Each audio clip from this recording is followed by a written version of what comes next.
Bengaluru city ಹೇಗಿರುತ್ತೆ sir? ಅಲ್ಲೊಂದು ಇಲ್ಲೊಂದು ಮನೆ ನೋಡಿರೋ my dear village boy, Bengaluru city ನಿಮ್ಮೂರ್ ತರ ಅಲ್ಲ. ನಿಮ್ಮೂರಲ್ಲಿ 20 ರೂಪಾಯಿ ಉಳ್ಸಕ್ಕೋಸ್ಕರ 20 ನಿಮಿಷ ನಡೀತಾರೆ, ಅಲ್ಲಿ 20 ನಿಮಿಷ ಉಳ್ಸಕ್ಕೋಸ್ಕರ 20 ರೂಪಾಯಿ ಖರ್ಚು ಮಾಡ್ತಾರೆ. ಎಲ್ಲರೂ ಬ್ಯುಸಿಯಾಗಿ ಓಡಾಡ್ತಿರ್ತಾರೆ, ಆದ್ರೆ ಯಾರು ಟೈಮಿಗೆ ಸರಿಯಾಗಿ ಬರಲ್ಲ. ಸೋಷಿಯಲಿ ಕನೆಕ್ಟ್ ಆಗಿರ್ತಾರೆ, ಪ್ರಾಕ್ಟಿಕಲಿ ಒಂಟಿ ಆಗಿರ್ತಾರೆ, ಮೆಂಟಲಿ ಡಿಸ್ಟರ್ಬ್ ಆಗಿರ್ತಾರೆ. ಪ್ರಾಬ್ಲಮ್ ನ ಫೇಸ್ ಮಾಡಕ್ಕಾಗದೆ ಫೇಸ್ಬುಕ್ ಅಲ್ಲಿ ಹಾಕ್ತಾರೆ. ಕನ್ನಡನ ಉಳ್ಸಿ ಬೆಳ್ಸಿ ಅಂತಾರೆ, ಆದ್ರೆ ಅವರೇ ಬಳಸಲ್ಲ. ಸ್ಮಾರ್ಟ್ ಫೋನ್ ಇರೋರು ಲೈಫ್ ಈಸ್ ಬೋರಿಂಗ್ ಅಂತ ಹಾಕ್ತಾರೆ, ಸ್ಲಂಬಲ್ ಇರೋರು ಲೈಫ್ ಈಸ್ ಬ್ಯೂಟಿಫುಲ್ ಅಂತ ಎಂಜಾಯ್ ಮಾಡ್ತಿರ್ತಾರೆ. ಫೋನ್ ಬಿದ್ರೆ ಅಳ್ತಾರೆ, ಫ್ರೆಂಡ್ಸ್ ಬಿದ್ರೆ ನಗ್ತಾರೆ. ಸಿಗ್ನಲ್ ಲೈಟ್ ಬಿದ್ರು ಕಾರ್ ನಿಲ್ಸಲ್ಲ, ಬೆಕ್ಕಡ ಬಂದ್ರೆ ಕಾರ್ ನಿಲ್ಲಿಸ್ತಾರೆ.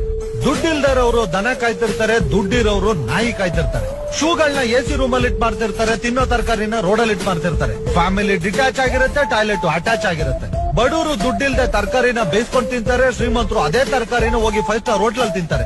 ಕರುಣೆ ಇಲ್ದೇ ಇರೋರ್ಗೆ ಕೋಟಿ ಆಸ್ತಿ, ಆಸ್ತಿನೇ ಇಲ್ದೇ ಇರೋರ್ಗೆ ಕರುಣೆ ಜಾಸ್ತಿ. ದುಡ್ಡು ಸಂಪಾದನೆ ಮಾಡಕ್ಕೋಸ್ಕರ ಆರೋಗ್ಯ ನಾಳ್ ಮಾಡ್ಕೋತಾರೆ, ಮತ್ತೆ ಆರೋಗ್ಯ ಸಂಪಾದನೆ ಮಾಡಕ್ಕೋಸ್ಕರ ದುಡ್ಡು ನಾಳ್ ಮಾಡ್ಕೋತಾರೆ. ಫೈನಲ್ ಆಗಿ ಹೇಳ್ಬೇಕು ಅಂದ್ರೆ ಅಲ್ಲಿ ಊಟ ಸಿಗದೆ ಒದ್ದಾಡೋರ್ಗಿಂತ ಪ್ರೀತಿ ಸಿಗದೆ ಪರದಾಡೋರೇ ಜಾಸ್ತಿ. This is Bengaluru.